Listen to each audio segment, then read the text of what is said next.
Who you are is what matters most, and who you are is awareness having this amazing journey, says Jack Kornfield in episode 257 of the Heart Wisdom podcast, Radical Wisdom, Living Life as a Gesture of Love. This is part 2 from last week's Happiness of Peace guided meditation. This is a beautiful Dharma talk Jack gave on 11/23 of 2024 for the Spirit Rock Dharma talk and guided meditation, which happens every Monday and which Jack does once a month. If you are listening on Apple or Spotify, I recommend when you get home jumping onto YouTube, jackkornfield.com, BeHereNowNetwork.com. These all have the video version where you can see Jack's shining face. The topic of this episode is actually one that I've never heard of before. There is a Buddhist sage named Atīśa who helped bring Vajrayana Buddhism and Tibetan Buddhism to the forefront of the East during a very crucial time. Within this podcast, Jack shares the radical 7 verses from Atīśa on how we can live through difficult times with an open mind and peaceful heart. Some of the tidbits he gets into through this lens are the nature of timeless awareness, learning what really matters in this life, and not brooding over the faults of others, which in this rather critical time can be quite difficult, especially if we haven't done the work internally on ourselves to rid ourselves of that inner critic. But in this podcast, Jack lays out the roadmap for living your life to these 7 radical medicinal verses of Atīśa. But don't get so excited so fast, because one of the last little tidbits of wisdom in this podcast is don't expect a standing ovation for your spiritual practice or for your service to the world for that matter. Rather, look through the eyes of mercy and be grateful to everyone and everything. So there we go. Before we dive into this fresh Dharma talk, let's just do a little bit of housekeeping. Jack on September 28th will be back at Spirit Rock with Trudy Goodman for Love and Relationship, a day-long retreat on relationships as our great spiritual practice. If you can't make it in person, please join us online for that amazing event. And then on September 30th, just a couple days later, Jack will be back online once again for the Spirit Rock Monday Night Dharma Talk and Guided Meditation. If you enjoyed this episode, this is a sampler of that. That is Pay What You Can, and it happens once a month with Jack, so I highly implore you to come check it out. Satsang, Sangha, community is so important. Buddha shared it as the most important of the 3 jewels of Buddha, Dharma, and Sangha. And other than that, we always have such an amazing waterfall of beautiful new courses and guided meditations, articles, Dharma talks over at jackkornfield.com. If you'd like to sign up for any of the things that I shared, you can head there and also join the newsletter. And then you can have these amazing teachings shared straight to your inbox whenever they pop out of the proverbial cornfield oven. So there we go. This is episode 257. Radical Wisdom, Living Your Life as a Gesture of Love. A deep dive into the radical medicine and teachings of the Buddhist sage Atīśa. May you be happy, may you be healthy, may you help others through the authenticity of your being, and may your heart be smiling. Namaste.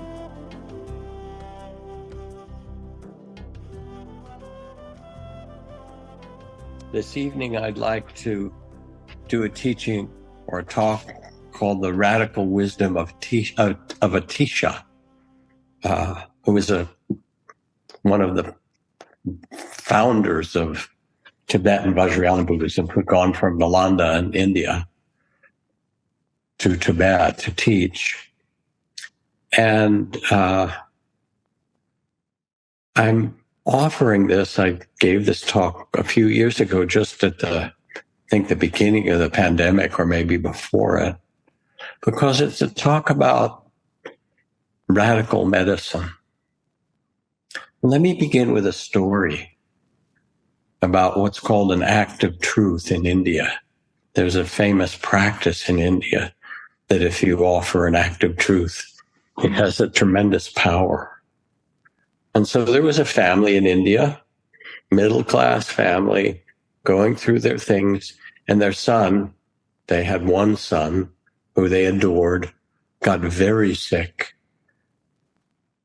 They took him to the doctors. They brought the doctors there. He was getting sicker. He came very near to death. They didn't know what to do. And there was a famous spiritual healer, a yogi, nearby. So they went and begged him to come and try to help revive their son who was dying. And he came and he offered some herbal medicine and some blessings, and nothing happened. And they were distraught. And they said, "Isn't there anything that you can do to help us?" And the old yogi said, "Well, if I commit an act of truth and with it say, this will change, this will heal your son, maybe this will work." And he got quiet and stood there. And he said, "My act of truth is that even though I look like a yogi and renunciate to people, I'm actually a fraud. And I'm not much of a renunciate at all. And I do this as a pose and a livelihood." And when he spoke that truth, the boy's eyes opened and he came conscious again. But he couldn't move still.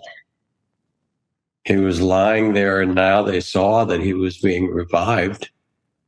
And the yogi said, "It will take more than my own act of truth." And then the mother stood up and she said, "For the sake of my son, my act of truth is that I've never really enjoyed this marriage, and I'm just in it to take care of my boy and myself." And as soon as she spoke it, his body began to move and he could sit up.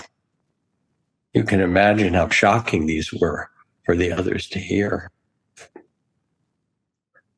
And then the yogi said, "Apparently, it will take one more act of truth for him to be able to fully recover."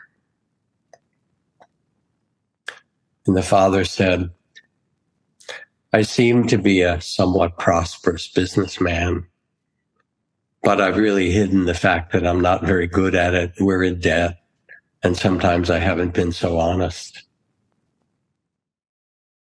And the boy, he got up and he walked over and he hugged his father after that in an act of love. And he hugged his mother and he hugged the yogi who'd come. And he said, "By your speaking truth, you've given me my life back." I think it's a kind of extraordinary story, especially in these times of fake news, where the fake news and disinformation is fueling divisiveness and wars and inequality and, misunderstandings about climate change and vaccination. And it kind of demonstrates the equality and the painful discrimination and racism. And we're all in it together. And the healing will come, necessitate of the world, will necessitate our seeing what's true and speaking honestly from the heart to another. So these are 7 verses, radical wisdom from Atīśa, the sage, for living in difficult times. And they all build on this act of truth. The first verse, if we are to live with the truth, Atīśa says, explore the nature of timeless awareness. We've lost our way. And we've been through so much But somehow, not just in our economic or health crisis or the crisis but somehow we're also in the midst of a spiritual crisis, a moral crisis among many. And we need to step back and take a look at the stars at night and stand in awe of the mystery of the billions of galaxies that have billions of stars in each one, and now we know have quadrillions and quintillions and untold numbers of planets, and recognize that our consciousness is the universe's consciousness seeing itself. And we become the one who knows. We become the timeless vision of the vastness, as Atīśa says, looking at the timeless nature of awareness itself. For you are a spiritual being. Consciousness was born into your body. It's there for a while and it will leave it. And once in a while, it leaves it anyway, as you know, in different ways, out of the body experiences and near-death experiences, all those things. But you're more than that. You are loving awareness. As Kalu Rinpoche, great Tibetan Lama, said, you live in illusion and the appearance of things. There is a reality, but you do not remember this. When you understand, you will see that you are nothing. And being nothing, you are everything.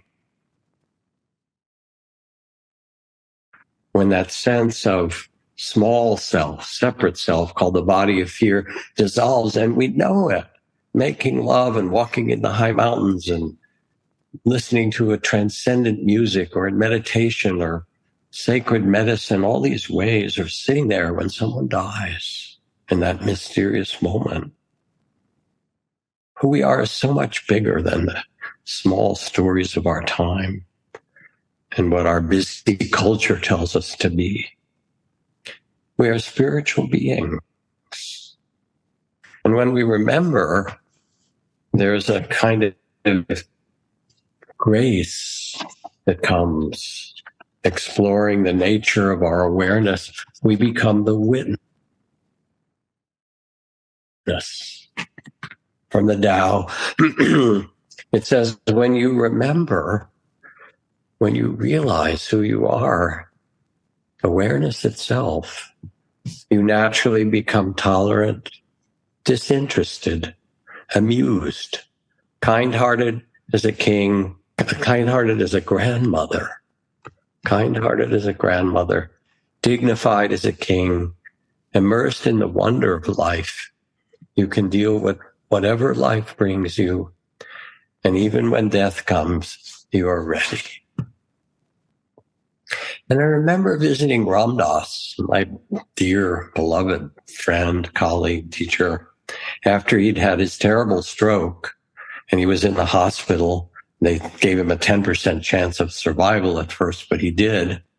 And for quite a while, he could hardly get words out. He hardly had any language. His body was paralyzed, almost half of his body. And I went to see him a variety of times. I went to see him when he was moved to a rehab hospital, and he was just beginning to say some sentences. And I brought this beautiful picture of Ramana Maharshi, the one with the luminous eyes, because Ramana mostly taught in silence. And I gave it to Ramdas and I said, even if you can't speak, like this sage Ramana who you love, you can teach in silence. And Ramdas looked at me and he reached to a table near his bed and pulled out a picture of Neem Karoli Baba, his guru, and put it in my hands. And he said, it's like trading cards. I'll give you a Mickey Mantle and a Babe Ruth for one Ted Williams. And all of a sudden I knew Ram Dass was okay, right? Even if he could hardly speak, there was that perspective that life is this dance, and sometimes you can speak and sometimes you can't. Sometimes you just have to listen deeply.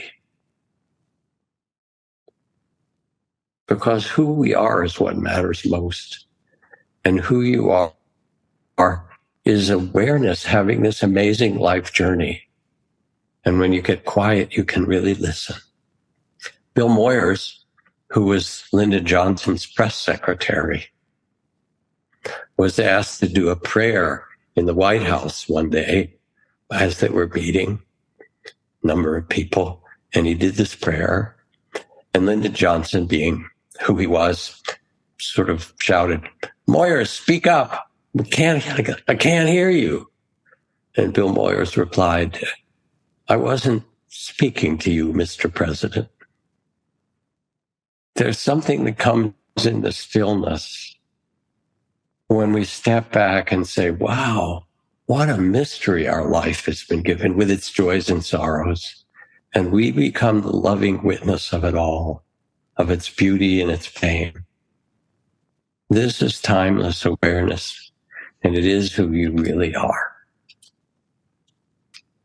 Then the second radical wisdom of Atīśa,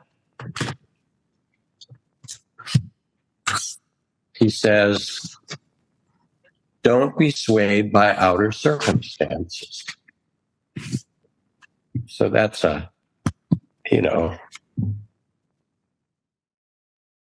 that's a pretty powerful recommendation. And what he's saying is that the heart has an untouchable freedom, that they can throw your body in prison like Nelson Mandela, but no one can imprison your spirit. And periodically in every life, there will be tragedy and upheaval, the worldly winds of birth and death and joy and sorrow, praise and blame, gain and loss. It's like this. And of course, you may be swayed for a time. I have been. I went to Ram Dass and talked about some times that were particularly difficult for me. And he smiled and he laughed. He said, "Oh yeah, I flunked that course too." But when you're not swayed by outer circumstance, something else happens in truth. This is a text from the middle-length sayings of the Buddha. Others will be cruel. We shall be kind. Thus we will incline the heart. Others will kill. We shall care for living beings. Thus we shall incline the heart. Others will steal. We shall be honest. Thus we will incline the heart. Others will engage in inappropriate or unhelpful or unhealthy sexuality. Will misuse sexuality. We will be respectful of sexuality. Thus we will incline the heart. Others will speak falsehood. We will speak truth. Thus we will incline the heart. It goes on. Others will gossip or be envious or be fraudulent. We will live with an honest heart. Others will be arrogant. We will have humility. Thus we will live with a humble heart and incline our heart. Others will lack compassion and wisdom. We shall embody compassion and wisdom. Thus, we will incline the heart. And I know this when I've been talking to people at times in the middle of conflict zones where everybody wants you to take a side and get caught up. And there's a deeper truth. Don't be swayed by all that, but know what really matters. What is the lesson underneath? To not be swayed by those circumstances and instead to see with the timeless eyes of wisdom and not judgment.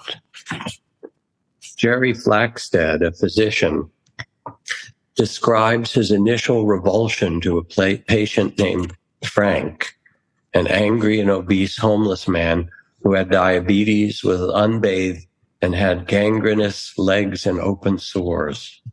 When he didn't take his meds for his mental disorder, Frank would flail his arms and spew curses at those around him. he was admitted repeatedly to the hospital for Dr. Flaxted. Frank was a patient who was hard to love. One day, Frank was brought to Richmond Hospital with congestive heart failure.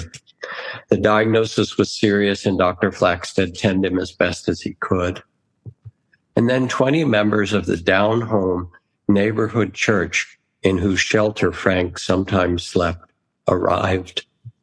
They brought flowers, homemade food. They chanted and sang hymns to Frank, creating a chorus of care and communion around him.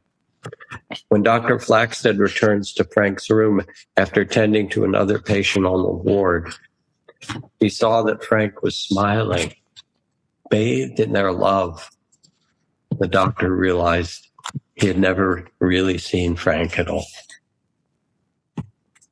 Don't be swayed by outer circumstances, but let yourself see from the heart. You can't know the lessons, but you can love.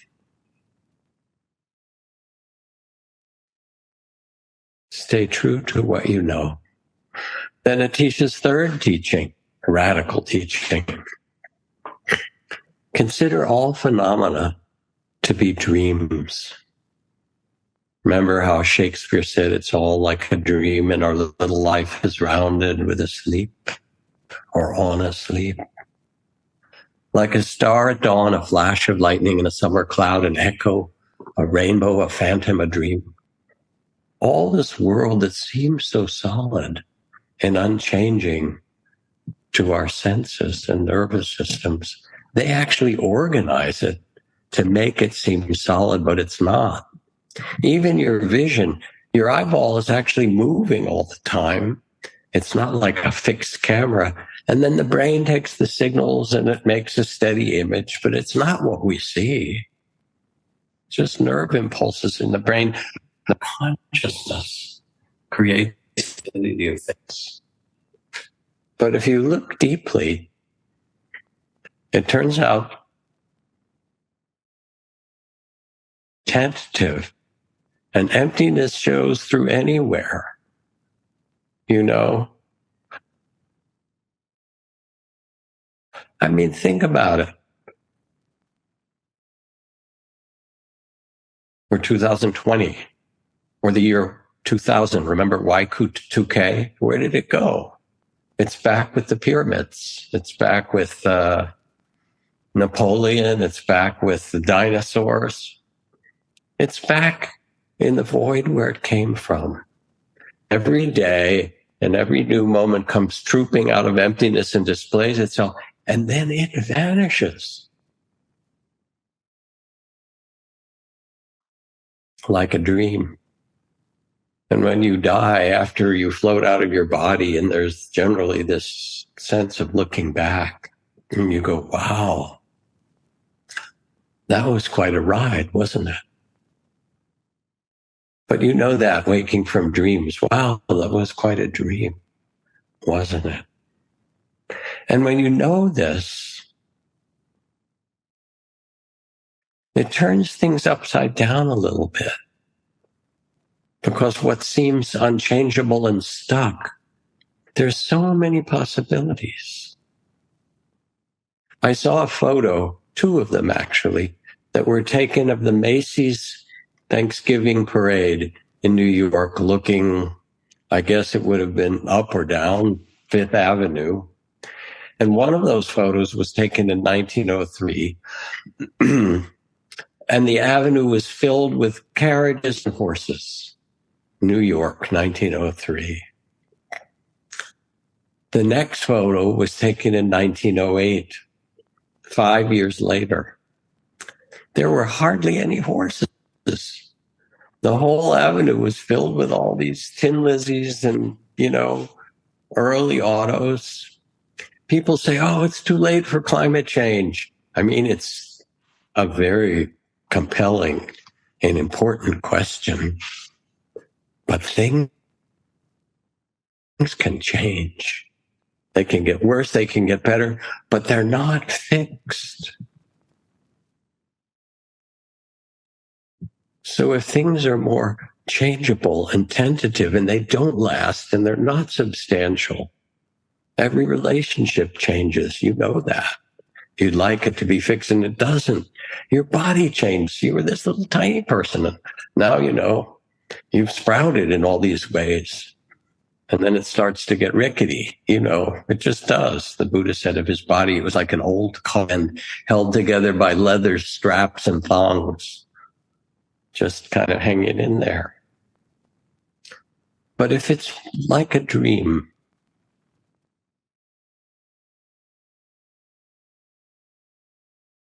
make it a beautiful one. Krishna was asked one day, why is there evil in the world? And he looked back and he said, to thicken the plot. How would the world be? How could it be if there was only birth and no death? If there was only sunrise and no sunset? Only beginnings and no endings? If there was only warm and no cool? The world is made of duality. The dream is the play of opposites. And as Kalu Rinpoche said, being nothing, I am everything. You are all of this. How about that? This is you. And sometimes it's terrible and painful, and that's also true. And yet some part of us knows, wow, we get through this, and we're something bigger. Consider phenomena to be dreams. Then Atīśa's next radical instruction. Don't brood over the faults of others. Here's a little piece of advice for you. When you sit in meditation, when you look into your own mind, look at my mind, there's a lot of judgment in there.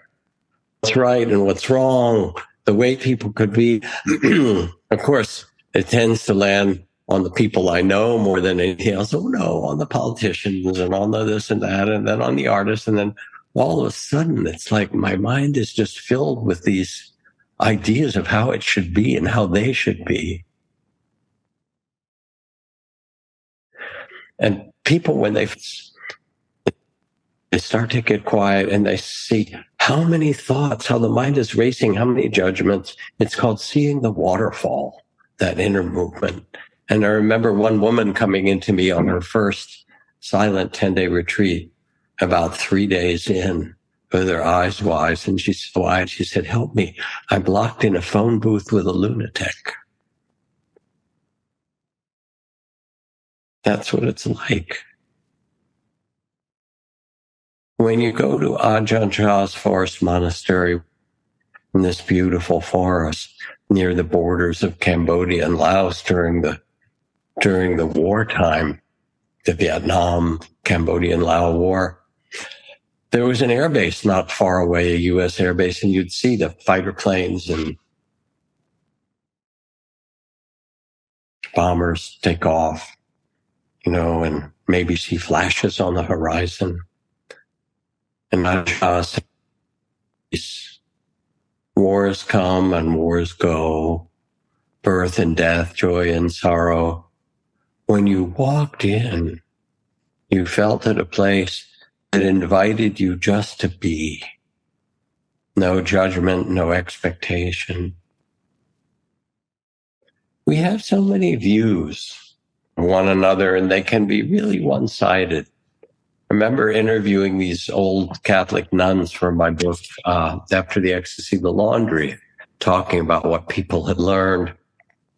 And this one nun was talking about judgment. She said, I worked in the kitchen, and the woman that I worked with, the other nun, was very strict and quite judgmental. And she kept complaining about these other two women that were part of the community. One was lazy and the other was self-absorbed, she said. And I listened to her for a while. And then one day I said, these are really not bad people. And maybe We learn from them, you know? Maybe we could relax a little more and take better care of ourselves. We have so many views of one another. Don't brood over the faults of others. You start to see, like Dr. Flaxted did, with the eyes of mercy and tenderness. May I be the medicine. When I was invited to give part of a talk at the graduation of the GRIP program in San Quentin prison that was started by this wonderful friend, Jacques Verdun, guiding rage into power, GRIP, which is now spread to a number of prisons. It's amazing because the men who choose to go in do a really intensive year of self-reflection and group work and inner therapy and transformation and spiritual things. And the graduation, the auditorium in the prison was filled with 300 people, including other wardens and mayors and people from the public and so forth. And then in the front was about 100 men wearing black gowns and mortarboards like you would see at a university graduation. And they were about to receive their certificate of graduation from this program. And they had their valedictorian stand up and speak. And he said, speaking to you all, we are transformed by this program. And I want to say to you on behalf of all these men, and then all the men stood up, we have been violent men. We have caused harm to many people. And we now swear to you from what we have learned, we will never again use violence in our life. It's a very moving moment. And then he spoke some about how the program have transformed them. And I was invited to speak as well. Oh, before he finished, he said, in the end, I would like to offer you an apology on behalf of all of us. And the men did some kind of bow. For all the suffering we've caused, we will no longer harm people. It was really moving. So I did my little talk and the way that I did and told some stories. And then my good friend Luis Rodriguez, who was the poet laureate of Los Angeles a few years ago and ran for governor and is a powerful kind of activist and advocate for the people in prisons and, you know, our racist poverty prison system that's terrible. But he's an advocate for people in trouble anywhere. A great poet. And he got up and he looked at everyone and he said, I can't read my poem. And he turned to all those men who were standing there behind him in their black gowns. And he said, you apologize to us, but I can't read a poem to you because it's we who should apologize to you. You, almost every one of you were born as children into a community where there was poverty and violence and racism and difficulty. You weren't cared for. You were born into a society that also caused you a great deal of suffering. And so it's not just you who owe us an apology, but we turn to you and say, we apologize for what happened to you. All these traumatized men. And I tell you, there were people there who were stopped in their tracks from that. Some who wept. And then he read his poem. And it invited the eyes of mercy to look at these people and see how much more they were. Don't brood over the faults of others. Who knows really what people carry in their hearts? The next radical teaching, be grateful to everyone. These are tough, Take life as a dream. Don't take it so seriously. Oof. But it's serious, yes, and be grateful to everyone. I remember Ajahn Chah saying to us, especially when things were difficult, he said, tell me, when did you learn the most? When things were easy? He would laugh. In Tibet, again, the monks and nuns will have a prayer, grant that I may have enough suffering to open the great heart of compassion in me. And here's Rumi, the Persian poet, who writes about a priest who prays for thieves and muggers on the street. Why is this? Asked Rumi. Because they've done me such generous favors. Every time I turn back toward the things they want, I run into them. They beat me and leave me in the road, and I understand again that what they want is not what I want. Those that make you return for whatever reason to the Spirit, be grateful to them. Worry about the others who give you delicious comfort that keep you from your prayer and your wisdom.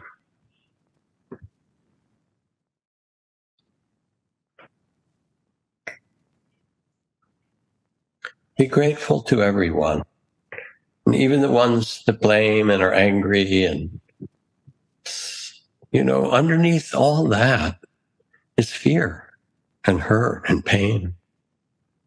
It's what there is. And yet, in the end, what matters on this earth? Do we care for one another? You remember this story from Margaret Mead, who was asked at one time, in all her work as an anthropologist, what had she seen somehow about the origins of human civilization? Mohenjo-daro or the early Mesopotamian civilizations or things like that. And she said, I guess when she was at one of the digs in East Africa, she said, I saw something that was remarkable.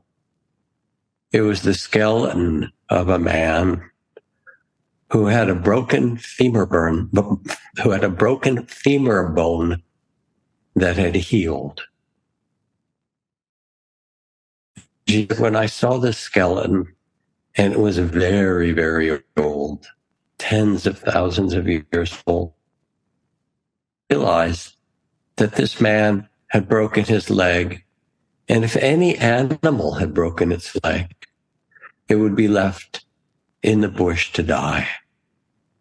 But someone had carried this man and brought him back to a place of safety when he couldn't walk, protected and tended him, and fed him until his leg could knit back together and heal.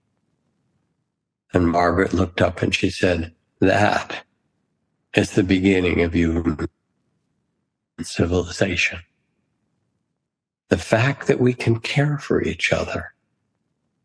There's so much to be grateful for. Grateful for the beautiful things that make up our life. Each amazing day, what did T.S. Eliot say? Thank you so much for this amazing day, for the leaping greenly spirits of trees and the blue true dream of sky, for everything that is infinite, that is yes. So much amazing things and billions of acts of kindness every single day on this earth. But also be grateful for your difficulties. And even those who act in terrible ways out of their own fear and contraction and pain and so forth, they're the place that teach us the deep compassion. That teach us the kind of love that can't be taken when you're in 27 years of Robben Island prison like Nelson. That can't be taken from you.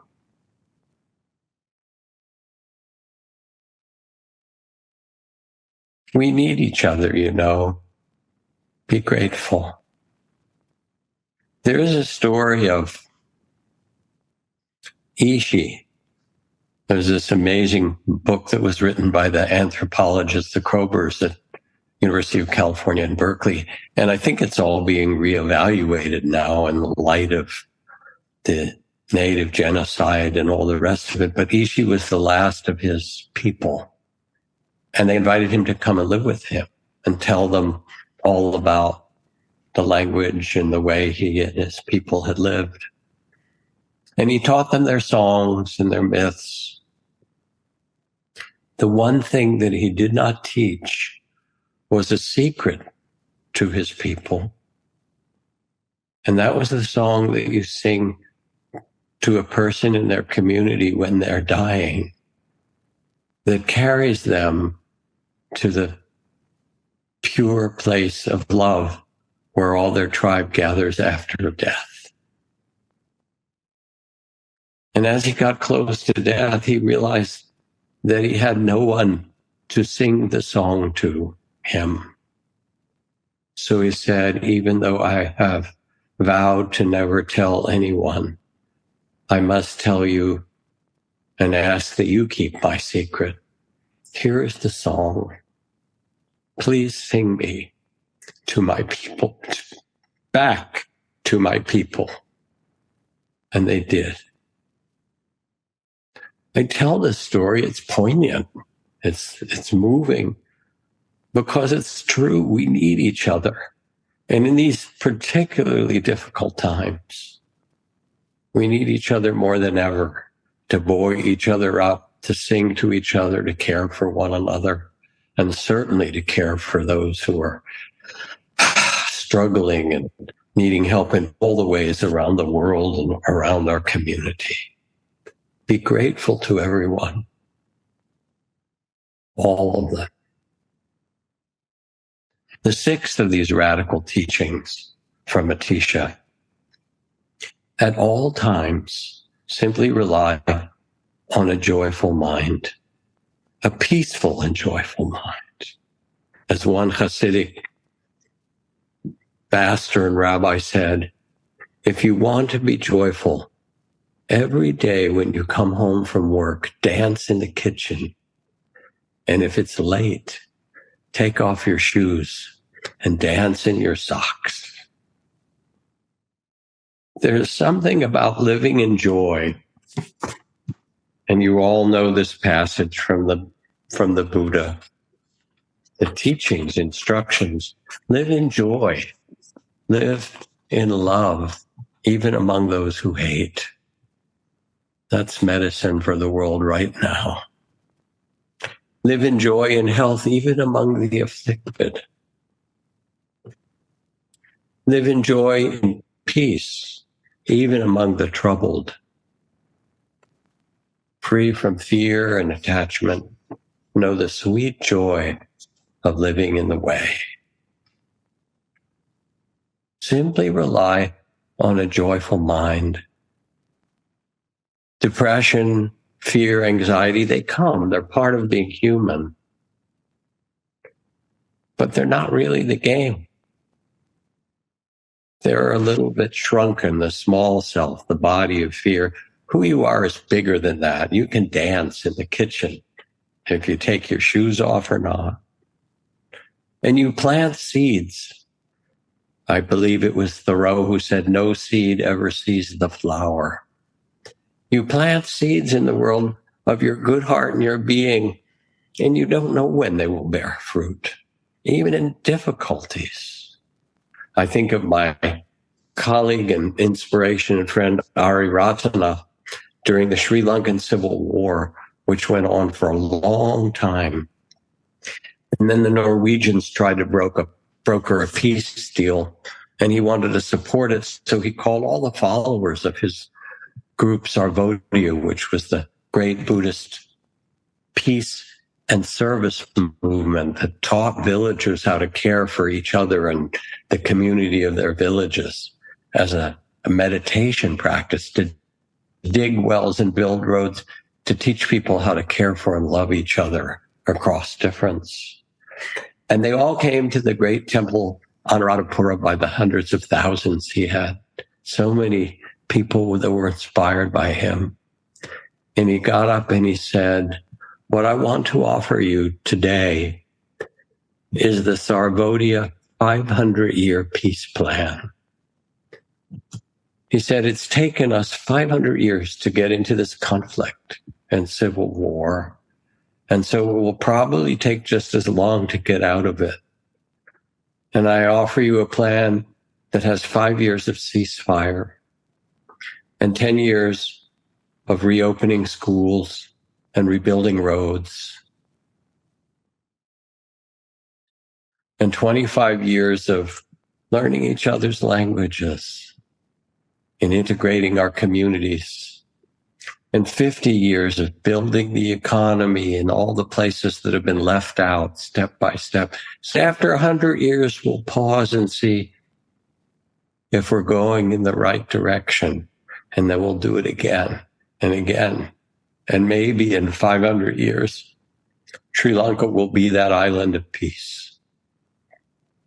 I heard it. I actually got to tell this story to the Dalai Lama at one point, who just loved it. He knows Ari, of course, because it's the wisdom of an elder, of someone who doesn't look to the next election cycle or the next bombing, or the next good thing or bad thing, but says, where are we going?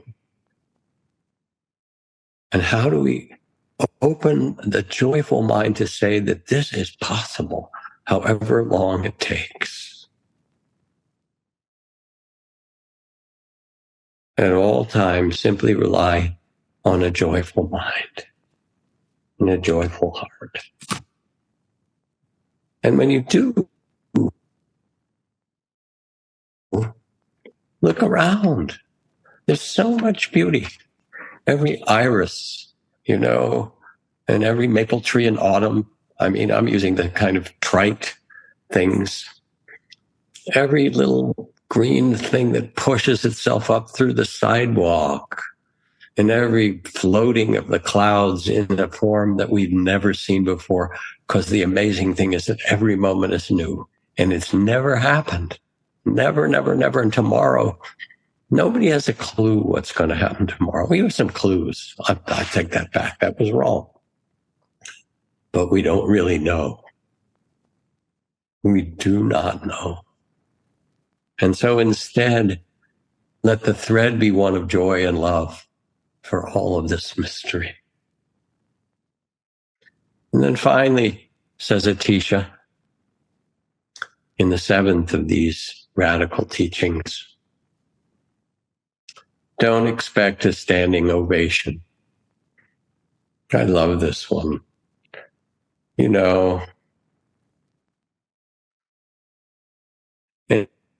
reflect.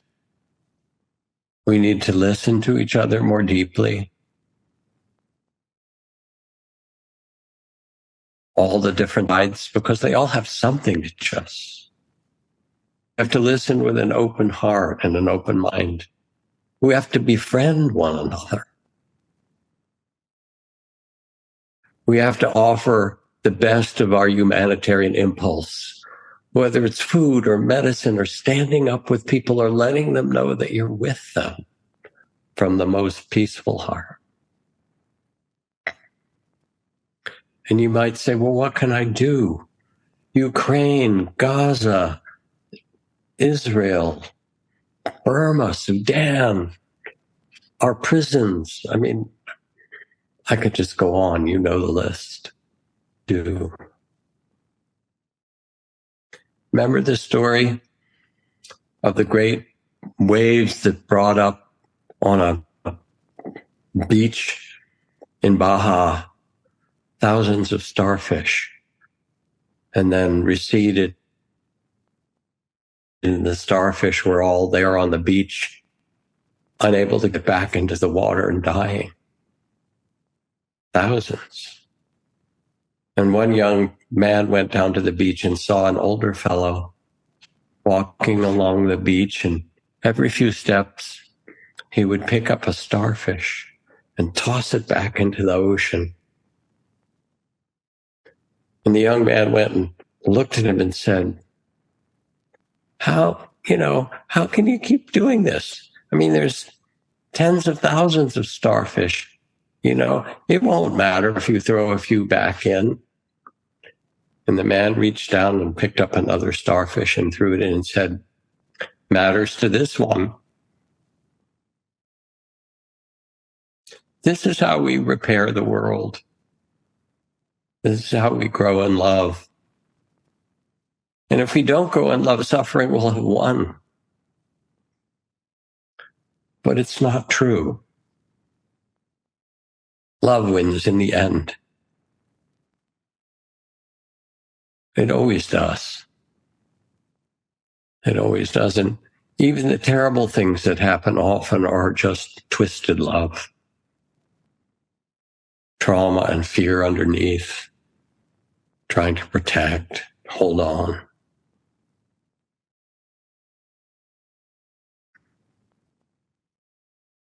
Remember timeless awareness, that you are loving awareness itself.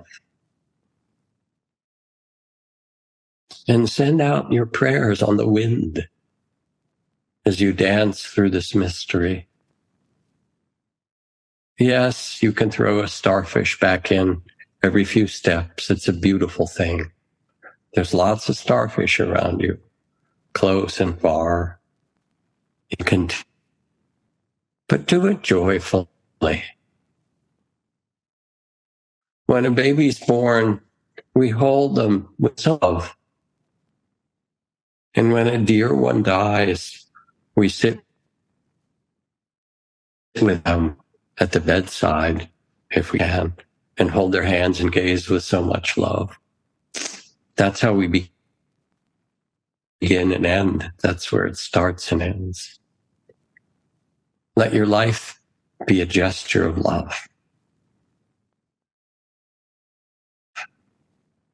As my dear friend Frank Ostaseski says, you can pause each day, even now, and reflect. What would love have me do today? What would love have me do today?